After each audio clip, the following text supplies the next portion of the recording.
देखिए आप लोग क्वेश्चन पूछे थे एक्सरसाइज आपका 1B या 20G में, ठीक है। तो हाँ, तो क्वेश्चन था आपका, if the theta is the angle between the diagonal of paragraph ABCD, the verticals of A equal to दिया है 2 0, B इक्वल टू दिया है 2 -1 और C इक्वल टू दिया है 4 0 and D equal to 2 3, so that tan theta equal to 2। कितना note करना है? tan theta equal to 2। तो पहले इसका ग्राफ बनाते हैं। क्या करेंगे? एक ड्रॉ करते हैं ग्राफ को। ये हो गया y y' पॉइंट वाइज दे लेते हैं।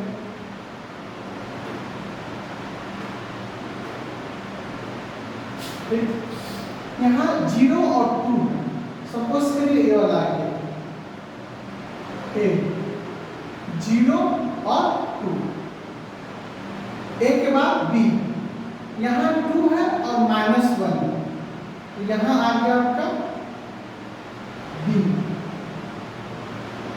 2 और -1। फिर C कितना है?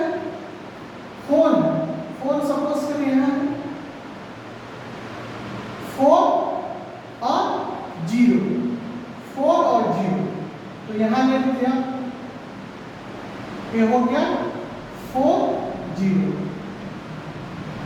और D को मान लेते हैं 2 और 3, 2 और 3, एक पॉइंट D हो गया।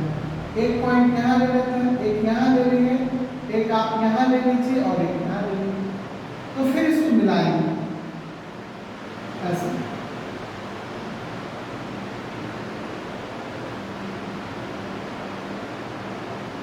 ये हो गया आपका।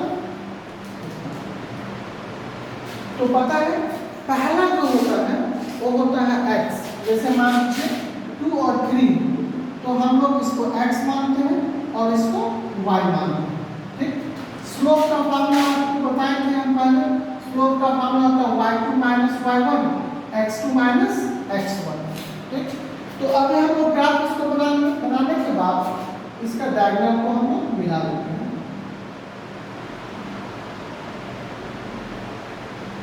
तो यहाँ A मान लेते हैं थीटा, A भी हो जाएगा थीटा। इस पॉइंट को E मानते हैं और इसको O मानते हैं, ठीक। तो यहाँ क्या दिया है? गिवन वैल्यू आपको दिया हुआ है solution, given that ABCD is parallelogram, in which point इसका पॉइंट क्या दिया है? पॉइंट लिख दीजिए, A का वैल्यू 0 2, B का वैल्यू 2 -1, C का वैल्यू 4 0 और D का वैल्यू 2 और 3, ये दिया हुआ है। पैराग्राम में दिया हुआ है आपका पॉइंट A, B, C और D, ठीक है। यहाँ लिखेंगे we know that, हम लोग जानते हैं कि इन पैराग्राम D diagonal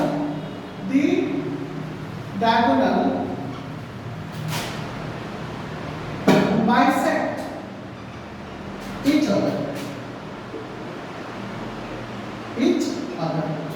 क्या होता है? we know that, हम लोग जानते हैं कि कोई भी पैराग्राम में जो उसका डायगोनल होता है वो बाइसेक्ट करता है ईच अदर, यानी कि डायगोनल का जो बाइसेक्ट होगा वो इक्वल होगा, ठीक है। ये देखिए इसका डायगोनल हो गया AC, C लिख दीजिए, और इसका डायगोनल हो गया BB, ठीक है। लिख लीजिए इसको, हाँ ठीक है, लिखिए इसको।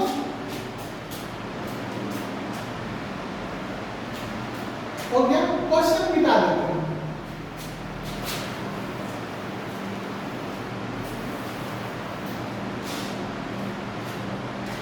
ठीक है। अब देखिए हम लोग क्या निकालेंगे, पॉइंट ई निकालेंगे। क्या निकालेंगे, पॉइंट ई। पॉइंट ई देखिए यहाँ 2 पे है तो x का वैल्यू क्या हो जाएगा 2, और कहाँ कट रहा है 0, तो y का वैल्यू क्या हो जाएगा 0। तो पॉइंट ई क्या हो जाएगा 2 और 0। पॉइंट ई निकल गया 2 0। जहाँ x y ग्राफ में कटेगा तो हम यहाँ से निकालेंगे। यहाँ देखिए ध्यान से देखिए, ये जो पॉइंट है ई x एक्सिस पर कहाँ चल रहा है 0 2 पे, मान लीजिए यहाँ 1 2 3 4 है ना, जैसे C4 है, ये बीच में 3 हो जाएगा, ये 1 हो जाएगा, ये 2 हो जाएगा। तो पॉइंट ई हम लोग का निकल गया आपका 2 और 0। हाँ पॉइंट ई कितना निकला 2 और 0। ठीक है। अब देखिए अब इसको मिटाते हैं, जो जरूरत होगा उसको रखेंगे, जो जरूरत नहीं होगा उसको मिटाएंगे, जगह भी बताना है। ठीक है। तो अब देखिए यहाँ हम लोग निकालेंगे, यूनिट निकालेंगे। हम लोग जानते हैं कि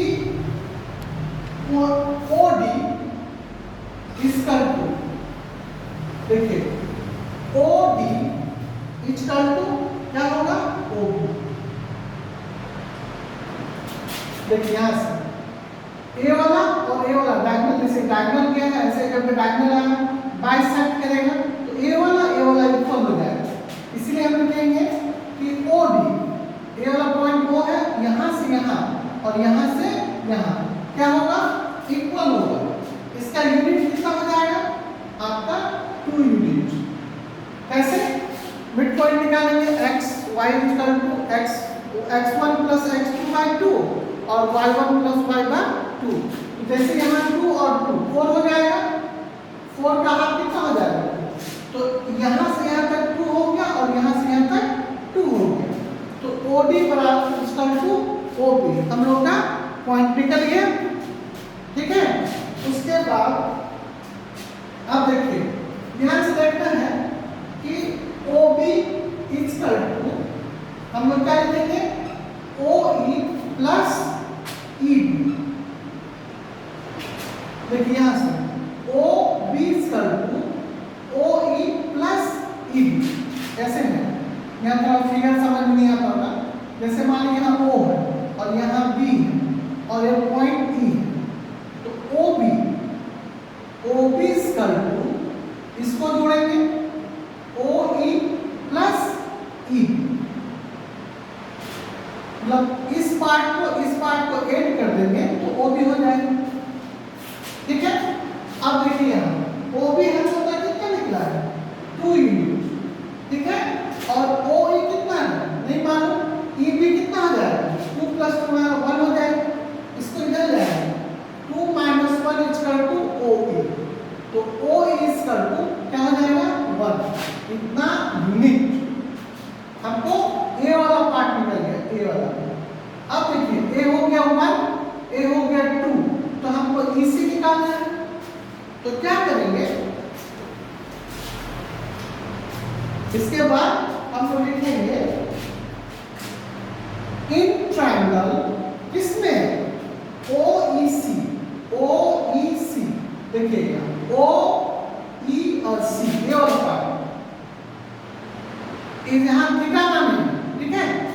तो देखिए कैसे हो जाएगा, ऐसे हो गया ट्रायंगल। क्या हो गया आपका इसका ए हो गया O, ए हो गया E, ए हो गया C और यहाँ हो गया आपका थीटा। तो OA कितना निकला है 1, ए कितना निकला 1, ए कितना निकला है 2 इस ट्रायंगल में। तो अगर हम एक थीटा ले लेते हैं, ये बेस हो जाएगा। क्या हो जाएगा, मान लीजिए कोई ट्रायंगल है। ठीक है। अगर ये थीटा होगा ये बी हो जाएगा और ये पी हो जाएगा। लेकिन अगर इसी ट्रायंगल में अगर हम इसको थीटा मानते हैं तो ये बी हो जाएगा और ये क्या हो जाएगा पी हो जाएगा। तो ये हो गया आपका इस एंगल से निकालेंगे तो tan थीटा इक्वल टू क्या होगा बाय ओ ए, क्योंकि tan थीटा बराबर क्या होता है फॉर्मूला पता है P बाय B। तो tan थीटा इक्वल टू इसी कितना निकला है 2/1, therefore tan theta equal to 2। ये हो गया आपका रूट। कुछ कंफ्यूजन है? ठीक है। तो अब जो मैथ है एक फिर और एक मैथ बनाएंगे, ठीक है। तो उसमें क्या करेंगे, डायग्राम पहले बना लेंगे। डायग्राम बन जाएगा तो सोचिए कि आपको 50% सॉल्व हो गया, ठीक है। इसको देख लीजिए।